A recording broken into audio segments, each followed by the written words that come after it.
बृहस्पतिवार व्रत कथा और विधि। इस दिन बृहस्पतिवार महाराज की पूजा होती है। दिन में एक समय ही भोजन करें, पीले वस्त्र धारण करें, पीले पुष्पों का धारण करें। भोजन में चने की दाल का होना चाहिए, नमक नहीं खाना चाहिए। पीले रंग का फूल, चने की दाल, पीले कपड़े तथा पीले चंदन से पूजा करनी चाहिए। पूजन के पश्चात कथा सुननी चाहिए। इस व्रत के करने से बृहस्पति जी अति प्रसन्न होते हैं और धन और विद्या का लाभ होता है। स्त्रियों के लिए यह व्रत अति आवश्यक है। इस व्रत में केले का पूजन होता है।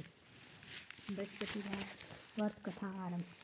किसी गांव में एक साहूकार रहता था, जिसके घर में अन्न, धन, वस्त्र, किसी प्रकार की कोई कमी नहीं थी। परंतु उसकी स्त्री बहुत ही कृपण थी। किसी भी भिक्षार्थी को कुछ नहीं देती थी। सारे दिन घर के कामकाज में लगी रहती थी। एक समय एक साधु महात्मा बृहस्पतिवार के दिन उसके द्वार पर आए और भिक्षा की याचना की। स्त्री उस समय घर के आंगन को लीप रही थी। इस कारण साधु महाराज से कहने लगे, महाराज, इस समय तो मैं घर को लीप रही हूँ, आपको कुछ नहीं दे सकती। फिर किसी दिन अवकाश के समय आना। साधु महात्मा खाली हाथ चले गए और कुछ दिन के पश्चात वही साधु महाराज आए। उसी तरह भिक्षा मांगी। साहूकार ने उस समय लड़के को खिला रही थी। कहने लगी, महाराज, मैं क्या करूँ, अवकाश नहीं है, इसीलिए आपको भिक्षा नहीं दे सकती। तीसरी बार महात्मा फिर आए तो उसने उन्हें इसी तरह टालना चाहा, परंतु महात्मा जी कहने लगे, यदि तुमको बिल्कुल भी अवकाश हो जाए तो क्या तुम मुझको भिक्षा दोगे? साहूकारनी कहने लगी, हाँ महाराज, यदि ऐसा हो जाए तो आपकी बहुत ही कृपा होगी। साधु महात्मा जी कहने लगे कि अच्छा, मैं एक उपाय बताता हूँ। तुम बृहस्पतिवार के दिन चढ़ने पर उठो और सारे घर में झाड़ू लगाकर कूड़ा एक कोने में जमा करके रख दो। घर में चौका इत्यादि मत लगाओ।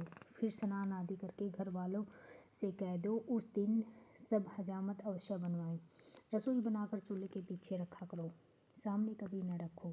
सायंकाल को अंधेरा होने के बाद दीपक जलाया करो तथा बृहस्पतिवार को पीले वस्त्र मत धारण करो, न ही पीले रंग की चीज़ों का सेवन करो, भोजन करो। यदि ऐसा करोगे तो तुमको घर का कोई काम नहीं करना पड़ेगा। साहूकारनी ने ऐसा ही किया। बृहस्पतिवार को दिन चढ़ने उठी, झाड़ू लगाकर कूड़े को घर में जमा कर दिया। पुरुषों ने हजामत बनवाई, भोजन बनवाकर चूल्हे के पीछे रखा। वह सब बृहस्पतिवारों को ऐसे ही करती रही।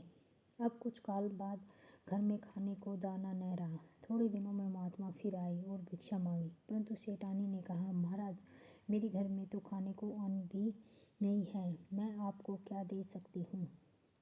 तब महात्मा ने कहा कि जब तुम्हारे घर में सब कुछ था तब भी तुम कुछ नहीं देती थी। अब पूरा अवकाश है तब भी कुछ नहीं दे रही हो। तुम क्या चाहती हो वह कहो।